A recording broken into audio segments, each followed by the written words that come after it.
Jay-Z, you're just like Diddy. I can't stand your arrogant, condescending attitude. Nicki posted a video of you wearing a pink wig, and I retweeted it. Nothing more. You deserved it. Everyone knows about our feud. It's been going on for over 20 years. I've seen all your manipulation in the industry, from power struggles to cultural control. In 2015, when Tidal launched, Nicki helped you build it from nobody to a successful platform, and you immediately pocketed her $7.9 million in royalties. Lil Wayne was qualified for the Super Bowl, but you kicked him out of personal grudges. How is that any different from Diddy forcing his artists to sign unfair contracts? Just because Nicki didn't align with him, he resorts to this kind of suppression. You're truly despicable. What's even more interesting is that right after I showed him and his father's photo in the documentary Sean Combs: A Reckoning, you immediately had your lawyer send me a warning letter saying I overstepped my bounds. When you wrote the lyrics to exonerate Diddy back then, why didn't you think about today? You say the film is malicious slander, but why don't you dare sue me for defamation? Because all the evidence I have is true. I haven't finished reporting the witnesses in my documentary, and I haven't released all the Tidal profit sharing documents. If you know what's good for you, pay back what you owe Nicki with interest. Don't wait until I make Jay-Z Reckoning 2, by which time even Beyonce's PR team won't be. He goes, let's get it straight. Nobody's afraid of 50 Cent. I want everyone to be clear. No one's scared of 50 Cent. At that point, his safe presentation, even the glasses, what the glasses represent? Intelligence, right? A nerd, maybe? What are some of the things that come along with you being a nerd? Like, don't hit a guy with fly. He's not identifying with the transition and difference and the perception of Jay-Z. Now he's really safe, and people feel comfortable with him because they know he's not going to do anything inappropriate or try not to. Meanwhile, when he's saying he's not afraid of 50 Cent, why would you have to make that clear when no one's ever asked me if I'm a... For years, rumors of tension between two titans of hip-hop lingered quietly, circulating as whispers rather than confirmed truth. This documentary brings those hidden stories into the spotlight, finally placing them on record.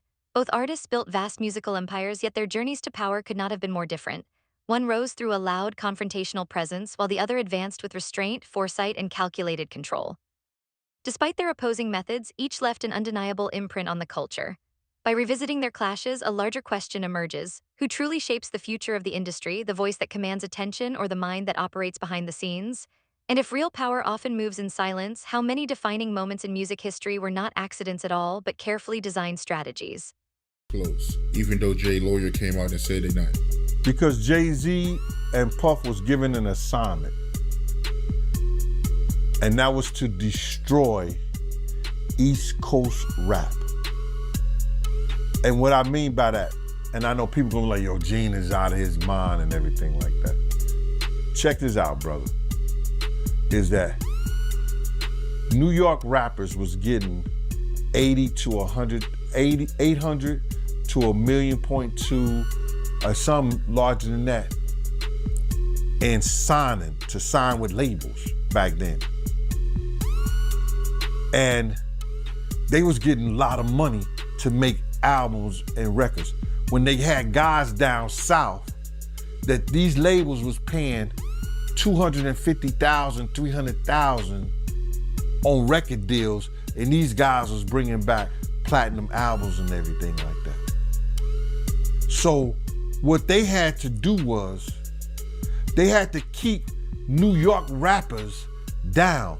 That's one reason, other than the Irv Gotti shit that 50 was going through and the poison they was putting in about 50, he had to go elsewhere to California or with Jay and not with Dre and Eminem to get a deal. They did not want East Coast rappers to get big.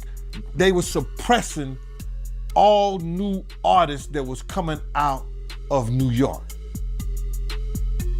Jay and Diddy was doing that.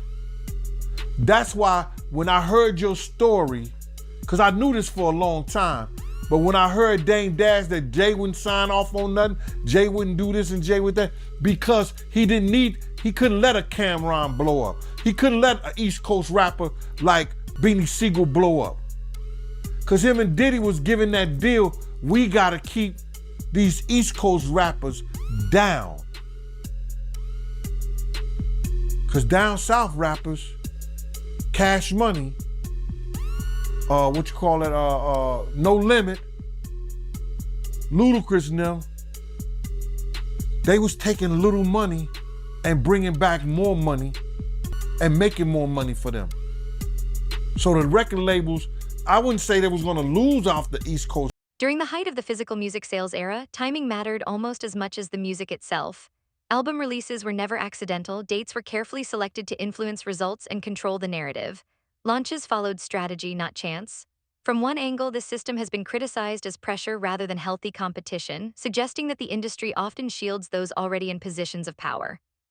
In that framework, success appears to depend less on raw talent and more on who controls access, visibility, and opportunity. If that is the case, the business begins to resemble not a contest of skill, but a battle of influence, raising an unsettling question. When does ambition stop being drive and start becoming deliberate obstruction? Look, when Jay signed his contract, the big one was with Beyonce. When he signed that contract, the marriage contract, he got trophies. Now those fucking trophies, those fucking trophies came rolling in, buddy. He started getting Grammys left and right, man. I mean, look, listen, if you look at his career, This guy. You're gonna let him say that? Jay was getting Grammys. he had one. Exactly. He had And one. he ain't show up. He has like 20 now. Hold on. He had like 18 since he been down. Look, he had one, bro. Hard Knock Life. Hold on. You're not wrong. He was At one. the same time. After that, he got them shits. He's like drinking. His pictures with him like fucking things to cup. Wait a minute. So you're saying the success is derived from the marriage? I've absolutely been treated differently. The accolades. Because he's no marriage. longer viewed as what, like a street or gangster rapper. Now he's viewed as a businessman, entrepreneur, family man. And the biggest ones because of the position Beyonce's. Oh, wow. Right? You were connected to the biggest. Jay got it for the music. Jay got it for the music. You didn't see. He deserved those. I'm sitting there, it's like this, like Black excellence. They're sitting there like, yeah. It's the billionaire brunch. You're like, I hate you, man. unaware of anything going on here. This is the one time I'm gonna be with you niggas this year. Yeah. Come on, bro. That's crazy.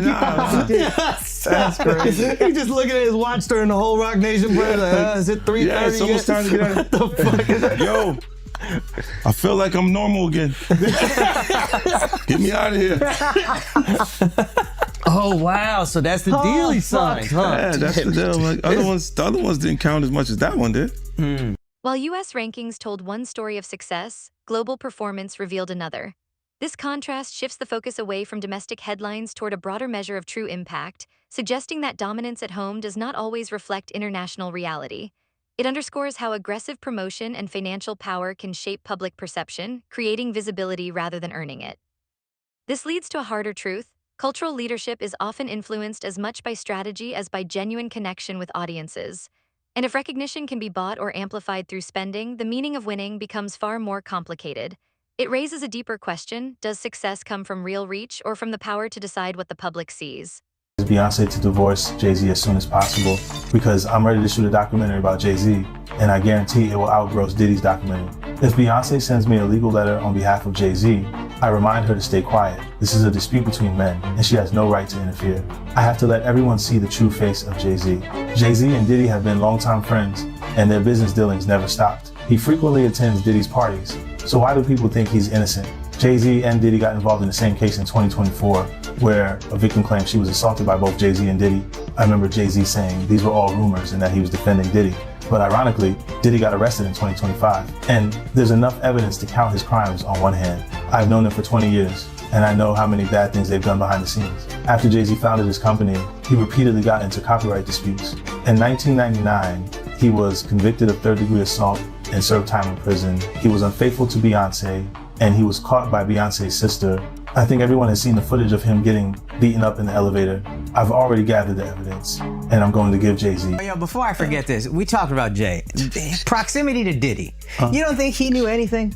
He's seemingly around Diddy a lot. I don't know. That was a real suburb question. I know, right? Proximity. And the proximity. Proximity. That's the SAT hit parade word. I had to learn that. Do you think he fucking knew all of the shit that was going on? Then I was like a I don't want to incriminate myself. I know, but the way he said it, Like I said, no matter how you answer that shit, you snitching. That was a narc kind of question. You asked the question like a fan. Hey, I grew up with white people, but the one thing I know is how to get a black guy in trouble. But it's a great question. Yo, just give him the Happy Meal before you ask him to snitch, bro. He said, damn, it wasn't even drinking. Speaking of, how the hell you pronounce Lechem? Le chemin de roi. Okay. It's the King's Path. King's Path. Chemin de roi. Because I know Branson. That's Yep. the one I pronounce. Branson. That's the Branson lifestyle. You gonna be outside. Biff, you're not worried that if you throw little and you don't throw out allegations, but like you kind of poke fun at them. You just ask questions. You're not worried that it comes back your way? Like people dig up your past and try to pull stuff up? I don't got that shit in my past. I'm not. Everybody got a little bit. Like, not that it's real or not. I took a pill, but it was for me to perform better. For her to remember, buddy. I didn't fucking give her a drink so she forget what the fuck happened. What the fuck is going on here, bro? Yes, I took the drink. I gave me the fucking drug to perform. So she could remember and possibly love me for that. Did it work? What the fuck? This is, yo, bro, look, I'm doing pretty good. Like, I'm pretty good. You know what I mean? Like, but I'm just saying, this is the opposite of normal shit that we're talking about, bro. That is why. Well, I don't know why it's so hard for people So just for to people to acknowledge feel weird like shit is you weird. would have something or you would have reserved any. The Super Bowl dispute pulls back the curtain on how partnerships operate when global attention is at its highest. Public support from one artist stood in stark contrast to quiet resistance behind closed doors. That divide reignited a broader debate about who is granted recognition on the world's biggest stages. It exposes a reality where authority is not determined by talent alone, but by approval and access. When legitimacy depends on another person's endorsement, a critical question emerges. Who truly controls the doors of influence, and who is merely allowed to walk through them? Do you need anything? None of the people that have vocalized that another man, and to me, again, that whole conversation has been feminine. But if you're gonna say some like that, you should have actually done something to help the problem. But I never got the call from Ray saying, do you need anything? And anyone else that I've ever given, paid a bill, paid their rent, paid their college, any dollar, not one person, and I don't want them to, because they know I'm all right. But not one person has called and said, yo, could I send you something to help? But I don't need the help. But if you're gonna talk about it, be about it. But to me, that's just a jab when you tell and promote a false narrative and say that I'm in such a bad place that another dude should help me. And that my tail's in between my legs to the extent, because of a lawsuit, that I would actually take that money. I'm a man. I don't want nobody to give me nothing but the opportunity to do what I gotta do. And I don't see no opportunity. I don't want to perform for the Super Bowl. I'm not all right with the NFL. I'm still mad it ain't no black owners. We went from kneeling to being happy when we could perform for them. That wasn't what I was about. I was about ownership of our own league and taking pride in that. I'm not a court jester for everybody else to get good ratings. I know what we're being used for, and I'm not cool with that. So it's a big deal is to jump on a stage for a bunch of white owners? No, that's embarrassing to me. It's a spectacle. They're laughing at us. Like being patted on the back by another culture is not how I judge my success. Only person that has the audacity to pat me on my back is my family. And they better, I'd be like, you better chill out. I don't want no pats on the back. I don't play that. I'm not in the patty pat club. On no level. I feel you. But speaking of the NFL, I know right now Nicki Minaj, she calling out Jay. And I know Colin Kaepernick's wife, she called out Jay saying that, Jay did her husband wrong. But I don't know. I don't know the backstory behind that, man. But I know it's going, viral right now on social media. But I do want to ask you, how do you feel about the NFL right now, in general? It's funny. She's cool with my wife, Rocky. Artists close to 50 Cent often describe him as accessible and actively involved, while Jay-Z is more frequently portrayed as distant, reserved, and seemingly out of reach. He was doing it too. This is people that are looking on the separation between their hardships or their the things that they got going on that would be issues, and what a celebrity's issues would be. Wait, what does that mean? They think all celebrities are doing the same thing. Yeah. Right, and when you see, if I wasn't saying anything, guess what? You could safely say that a person on the outskirts that is not involved in hip-hop culture could think that everybody in hip-hop culture is with that shit. So by you, you're good, bro. You're fucking good. You're protecting hip-hop. Yeah. If you don't speak out and make them the weirdos, then they're going to think everybody's Every like single that. person is like that involved in hip-hop culture. Makes you think, did Jay do it? Shut up. He's in trouble. We live in New York, bro. No. We live here. No, free Jay-Z. I'm just saying. Shout out Mufasa. We all gonna go and support. Yo, we can all see. You are crazy. That was the crazy thing. I literally. What's the lady at Rock Nation? I gotta send her these. You don't feel like that happened the same day, bro. What's the day came out the day before, the next day? I was eating Raisin Bran. Okay, I'm eating Raisin Bran. I got my daughter in my arm. I'm scrolling, right? I see somebody screenshot your shit. Is Jay and the whole family at the Mufasa Fair? And then the comment is 50 said, Jay said, they said I a 13-year-old. Let's go watch Mufasa. Everybody get dressed. We're going to see Mufasa right now. I just think it was a good look, like angling yourself as a family man. Yes. But they had to go to the premiere, that bro. was planned already. I'm They had to go to the premiere. And I realized that later, but I'm just saying to you, I haven't seen him in a long time. That's all I'm saying. When I hadn't seen him in a long time, and then I heard this shit, and then I looked and I saw Mufasa, I said, whoa. That's all that fucking happened, bro. You think this is at my phone? This is my phone. This is happening at real time. I'm going, yo. He said, yo. You just gotta say everyone gets these jokes, bro. That's what you gotta say. Yeah, no. Rappers, listen, comedians are new rappers, bro. That's why the do thing. people come to my page, bro? That's true. I know what I'm saying. You know what they say? That is true. Well, you don't think you're gonna happen next? Yeah, that's what they said to me, buddy. Well, you're next, buddy. You're fucking, you're laughing at this. Those who have worked closely with 50 Cent often describe him as hands-on and approachable. By contrast, Jay-Z is commonly portrayed as more detached, operating at a remove where direct access is limited. This contrast in personal presence adds another layer to how each figure is viewed within the industry, one seen as grounded and closely connected to the front lines, the other positioned higher, protected by distance and authority. You don't got nothing. I don't have it. There's no girls gonna come out. Why you sound skeptical?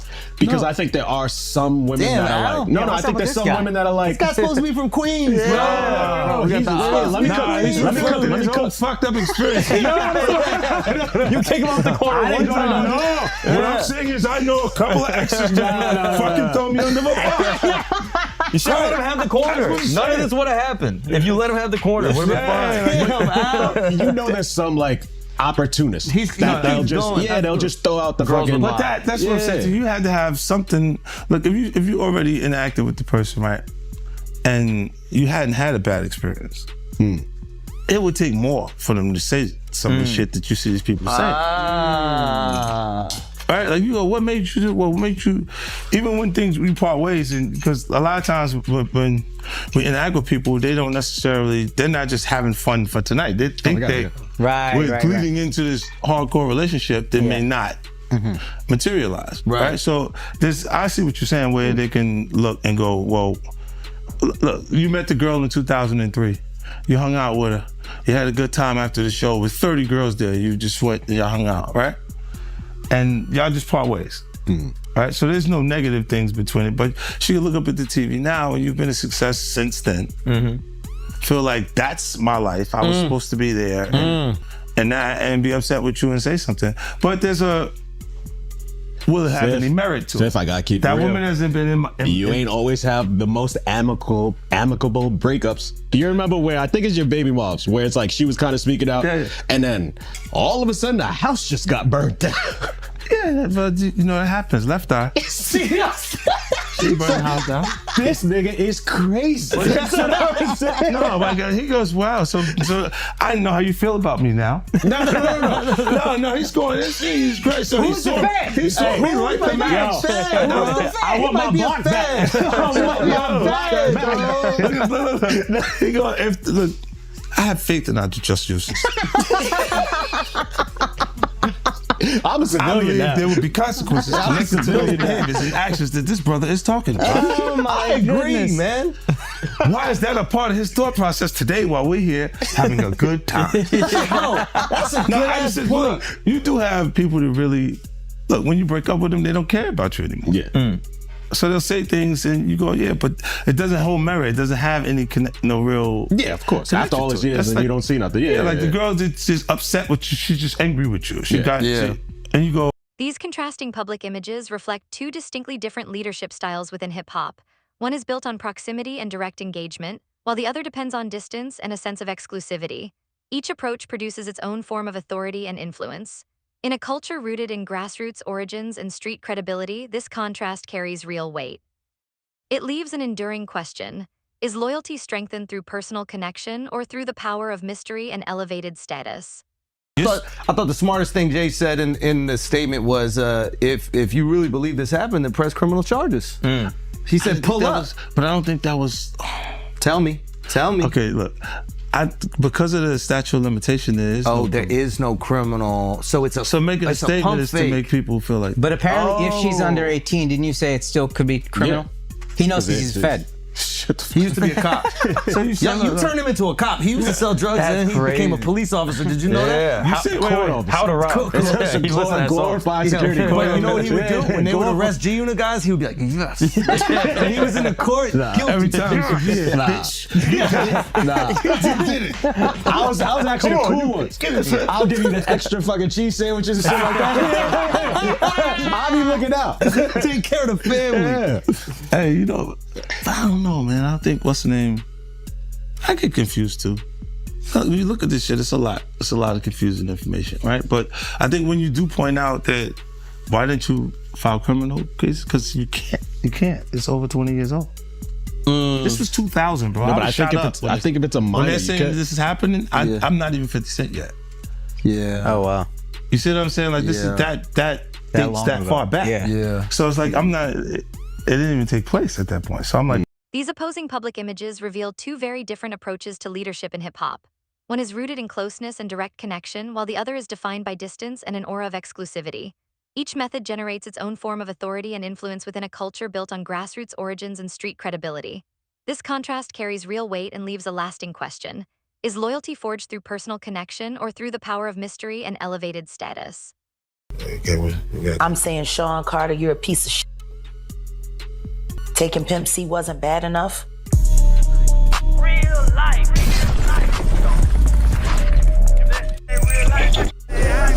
It ain't real life. Just say real life street star.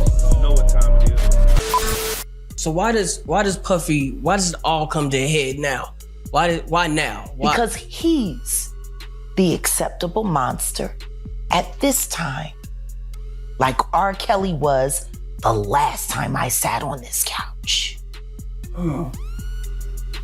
So who's next? Y'all don't see the lineup? Yeah, we see the lineup. I'm just waiting to see who's next. Jay-Z is setting Diddy up. Why is everyone having such a hard time? He ain't doing shit different. He lined up D. Haven, stole his life and identity. He lined up Big L, stole his life and identity. He lined up Dame Dash, stole his life, identity, and took his love. Lined up R. Kelly. He wants to be the one. Yeah, shout out D. Haven. He actually hit us up, wanted to tell this story. You need to talk to D. Haven. We need to talk to him. I told you that last year when I put you on the phone with him. You did. I want you to think about this. Allegedly, Sean Carter is responsible for enacting Hype Williams to put Aaliyah on a faulty plane to move her out the way as punishment for rejecting him, and so he could level up Beyonce, who was struggling. Let's just say allegedly that happened. Now I want you to think about 106th and Park with Mary J. Blige. Free, who is a victim of Sean Carter. Yeah. Mary J. Blige, who is a victim of Sean Combs, are sitting there talking about the death of Aaliyah amongst each other. These contrasting public images reflect two distinctly different leadership styles within hip-hop. One is built on proximity and direct engagement, while the other depends on distance and a sense of exclusivity. Each approach produces its own form of authority and influence. In a culture rooted in grassroots origins and street credibility, this contrast carries real weight. It leaves an enduring question. Is loyalty strengthened through personal connection or through the power of mystery and elevated status?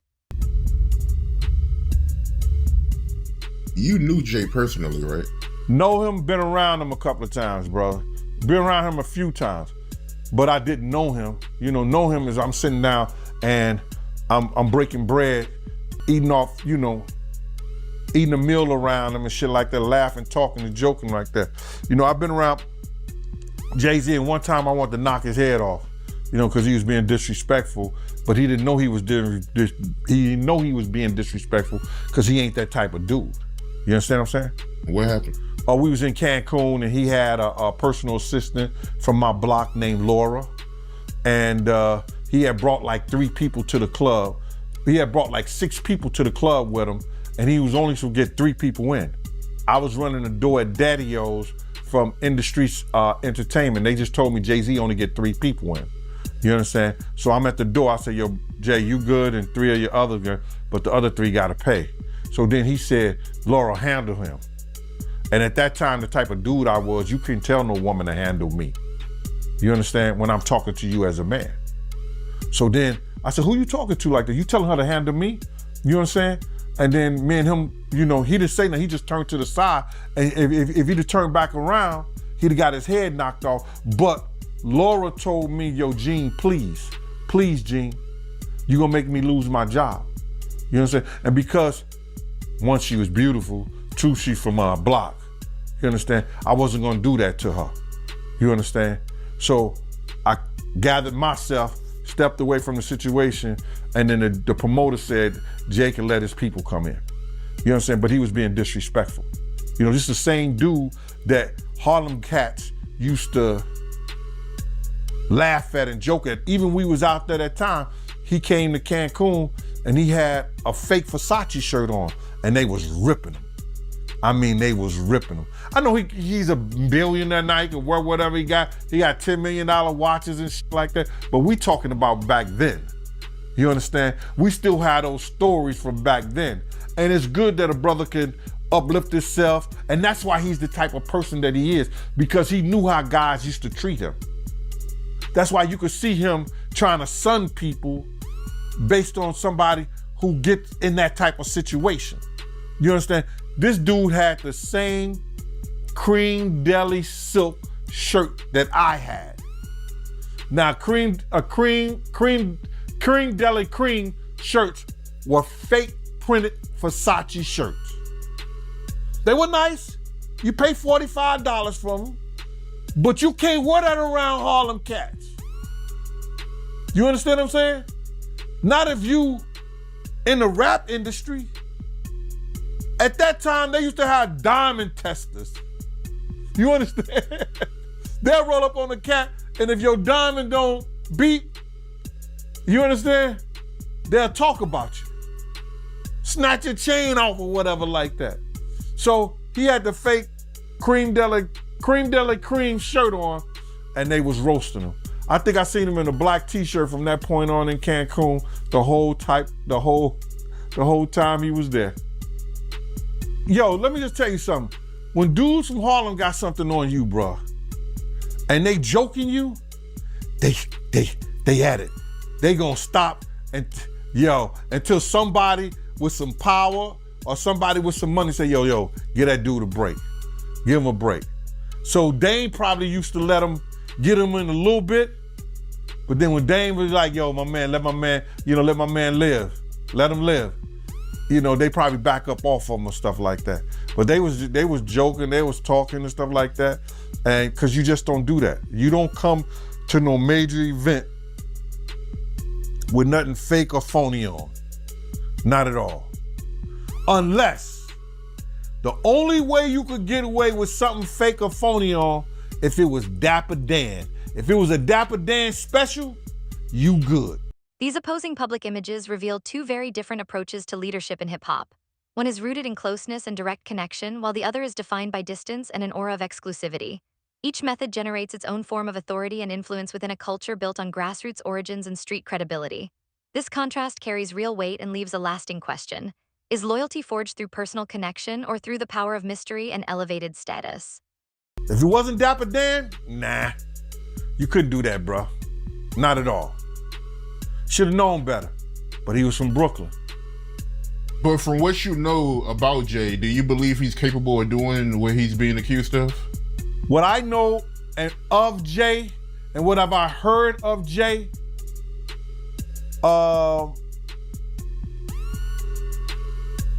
I want to say this to protect myself, that there's stories of Jay talking to underage girls.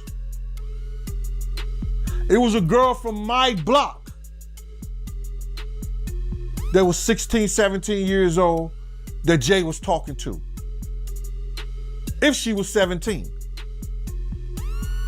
So there's plenty of stories out there that they might flood the market of Jay talking to underage girls. I heard this kid that is claiming to be his son. His mother was 15 when she conceived him and had him at 16. And Jay refused to do a blood test or anything like that. And all of a sudden, when this has gotten real big and Tony Bugsby had taken the kid case, the kid just got arrested for having a gun in his car, I think, like that. Did you hear something about that? That the kid got arrested for having a gun in his car, and when they go and watch the tape, somebody was planting a gun in the kid's car.